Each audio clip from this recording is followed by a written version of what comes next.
ونصلي ونسلم على سيدنا ومولانا محمد رسوله النبي الأمين المكين الحنين الكريم الرؤوف الرحيم.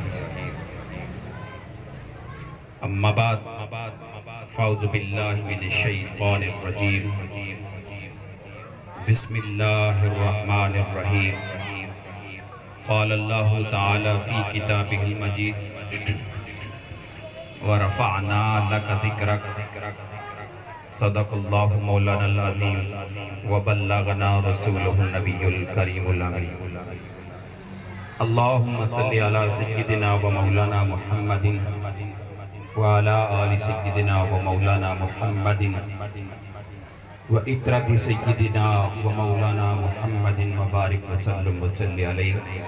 الصلاة والسلام عليك يا سيدي يا رسول الله. الصلاة والسلام عليك يا سيدي يا حبيب الله. الصلاة والسلام عليك يا رحمة للعالمين وعلى آلك وأصحابك يا شفيع المذنبين.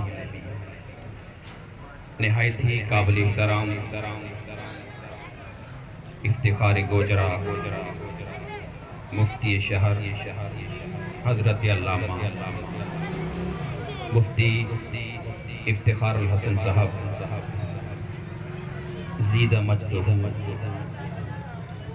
برادر مکرم قاری شہباز صاحب، میرے نہایت ہی محترم بھائی زکریہ صاحب اور ان کے معاونین حیدر صاحب اور ان کے خاندان والے، اس کالونی، اس گلی اور محلے سے وہ سارے دوست، علماء، فضلاء، طلباء اور حاضرین جو اس محفل میں تشریف لائے، اللہ تبارک و تعالیٰ کا فضل و کرم اور احسان و انعام ہے کہ جس کی توفیق سے ہم آج کی ذکر رسول صلی اللہ علیہ وآلہ وسلم کی پر نور محفل کے اندر حاضر ہیں.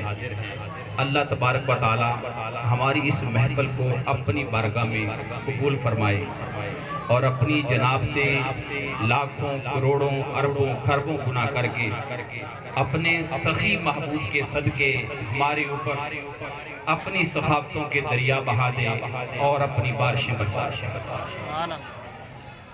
حاضرین مکرم، حضرت امام بغوی رحمۃ اللہ علیہ اپنی تفسیر بغوی میں حضرت مجاہد کا ایک قول نقل کرتے ہیں کہ جب یہ آیے کریمہ نازل ہوئی وَرَفَعْنَا لَكَ ذِكْرَكَ، تو نبی مہربان تاجدار انبیاء صلی اللہ علیہ وآلہ وسلم نے حضرت جبرائیل سے پوچھا، اے جبرائیل، یہ جو اللہ نے کہا ہے وَرَفَعْنَا لَكَ ذِكْرَكَ، محبوب ہم نے آپ کا ذکر آپ کے لیے بلند کر دیا ہے، اس سے اللہ کی مراد کیا ہے؟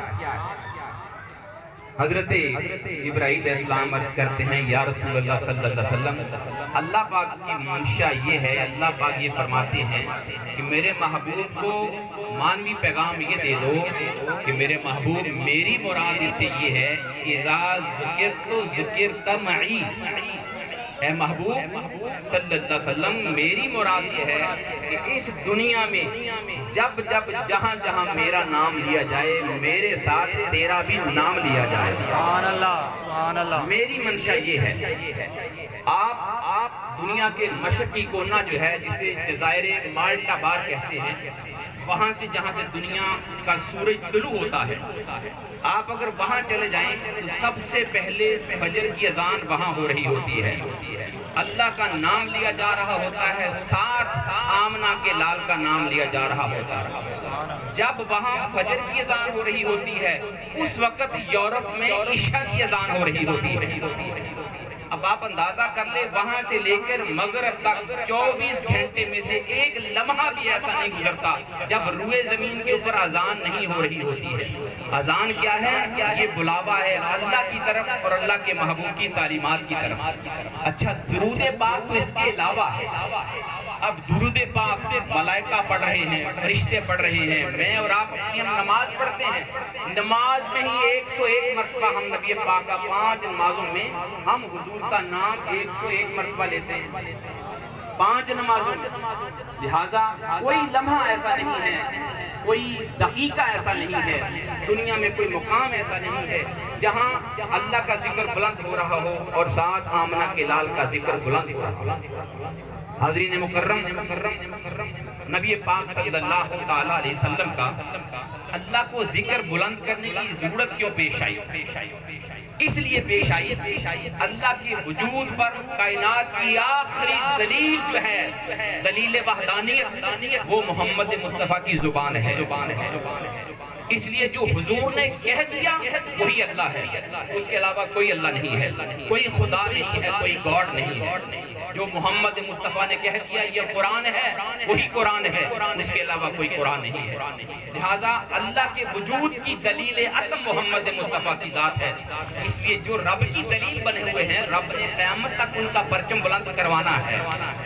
حاضرین مکرم، حضور سید عالم صلی اللہ علیہ وسلم کا ذکر پاک جو ہے وہ ہمیں کیا دیتا ہے؟ ہم کیوں یہاں بیٹھے ہوئے؟ کیوں زکریا صاحب نے یہ محفل بپا کی ہے؟ کیوں مفتی صاحب یہاں آئے بیٹھے ہیں؟ حضرت امام شافعی رحمۃ اللہ علیہ فرماتے ہیں کہ نبی پاک کا جو ذکر ہے یہ کستوری کی طرح ہے، کہتے ہیں یہ کستوری کی طرح ہے۔